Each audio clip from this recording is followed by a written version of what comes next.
Now we'll see about events in the ABAP report. ABAP programs are executed based on the different events. The following is the list of events which get triggered while executing a program. First is the load of program. So load of the program is the very first event which gets triggered when we execute a program. This event loads the program into the memory for execution.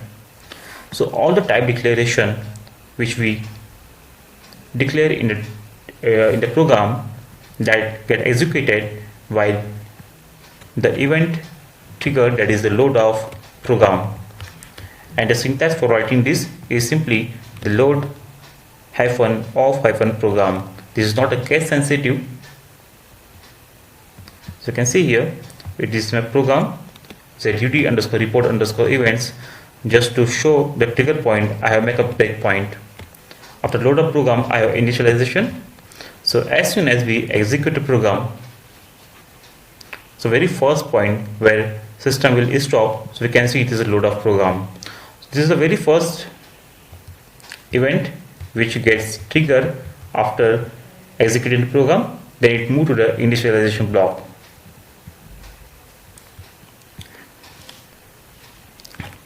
Generally, we don't do anything in the load of program, but for knowledge, we should know when it is get triggered. Initialization. This event get triggered after the load of program, and this is generally used to set the default values on the screen, or we can say the default values of the variables in the program. This block is executed after system done the processing of the selection screen, but before displaying the screen to the user. What this meaning? In the program, we have designed a selection screen. So after the load of program, first system scan all the selection string code, but before displaying this to the user, this block get executed, and usually it is used for setting up the default value. Suppose for the date, we want to set by default some date last 1 year. So we can make use of this block. So let me comment the breakpoint here. So what is this meaning?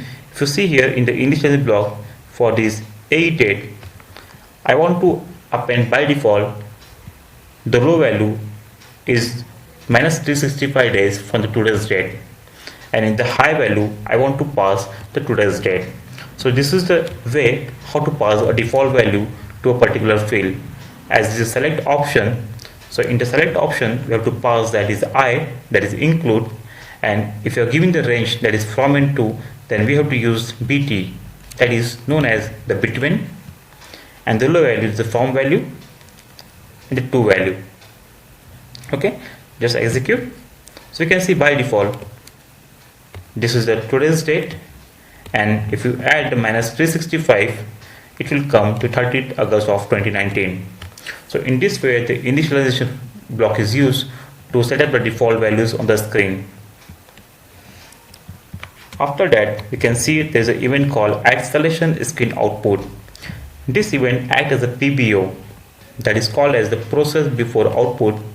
This event is used to manipulate the data dynamically on the screen, and this is executed every time before displaying the screen in the output.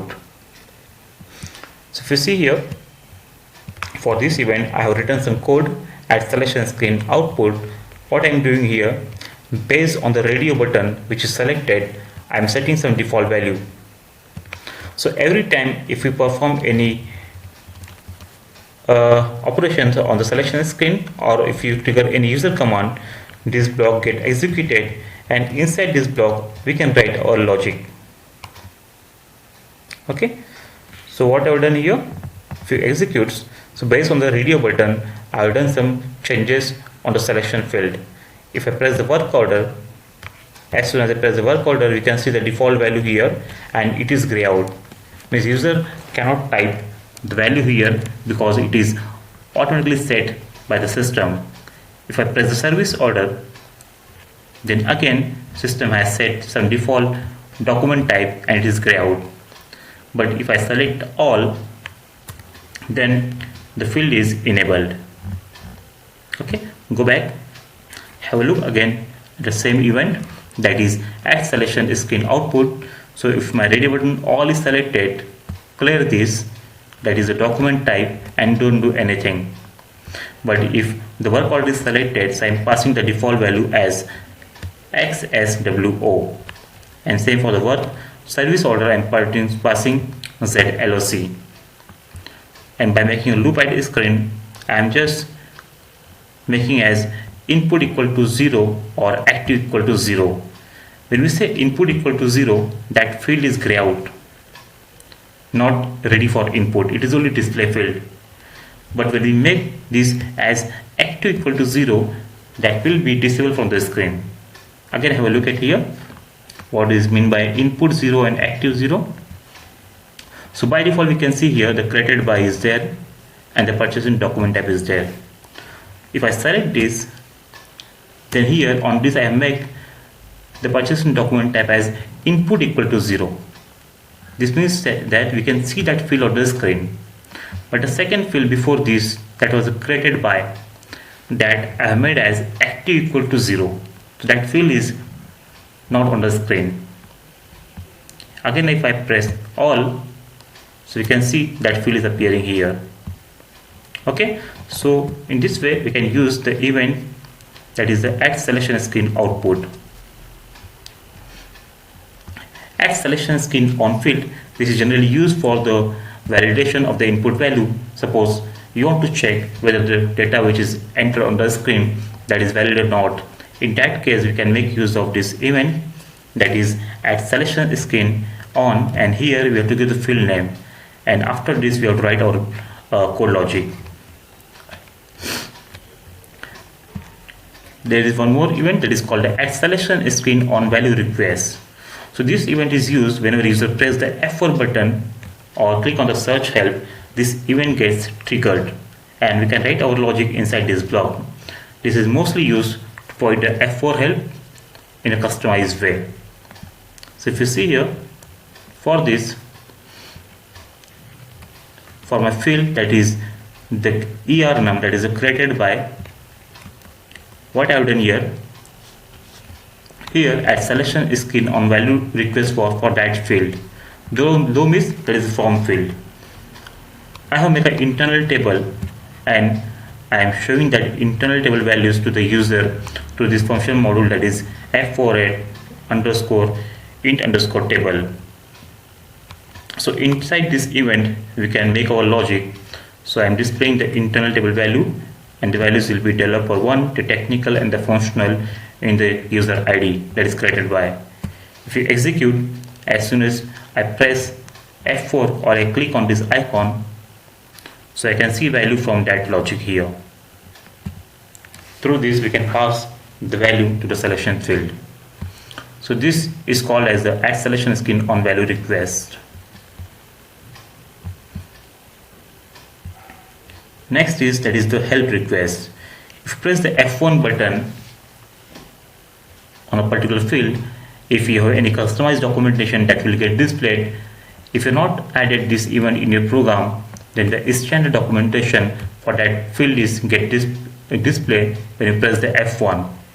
Suppose here I want to see the help value for the item number.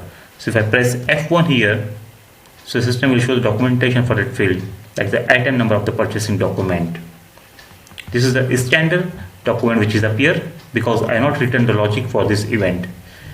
If you have written custom logic, then that will get displayed. Then there is or even called add selection screen. The add selection screen event is used if you want to do the data validation before the executing of the program. Suppose here I want to validate whether my entered user ID is valid or not. So that we can write inside this block, that is the add selection screen. Here I simply check if it is not entered, then give the message, but you can even trigger the error message here, or we can validate this value through the database table whether the entered user is exiting the database or not. So if you see here, I have given the message enter the created by. So as soon as if it is blank in, and if I execute, so you can see the message enter the created by. So when we press the enter or click execute, that event gets triggered and all the validation can perform. This is called the add selection screen event.